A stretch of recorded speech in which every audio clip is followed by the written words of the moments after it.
मोदी एक अजीम लीडर थे। एक ज़माने में पहाड़ों, दरियाओं और ज़रख़ेज़ खेतों से भरी एक वसी सल्तनत में मोदी नामी एक हुक्मरान रहता था। छोटी उम्र से ही मोदी न सिर्फ बहादुर और अक्लमंद थे, बल्कि अपने लोगों की भलाई के बारे में भी गहरी फिक्रमंद थे।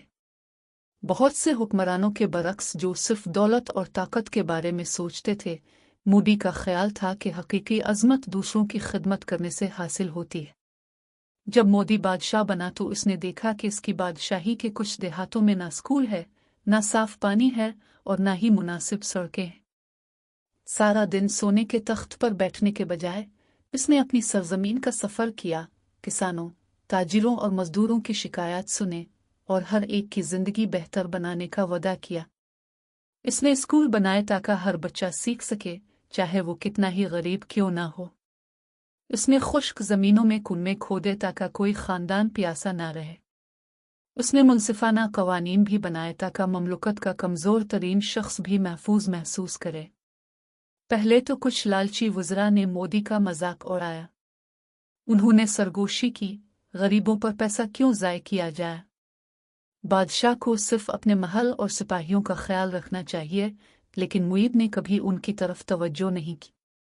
उसने जवाब दिया, लीडर अपने ताज की वजह से नहीं बल्कि लोगों की देखभाल की वजह से अजीम होता है।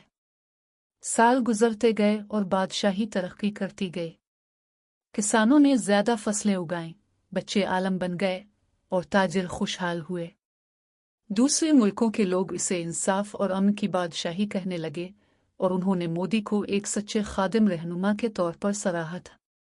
जब मोदी बूढ़ा हुआ तो उसने अपने पीछे न सिर्फ दौलत और यादगारें छोड़ी हैं, बल्कि अपने लोगों की मोहब्बत और इज्जत भी छोड़ी है।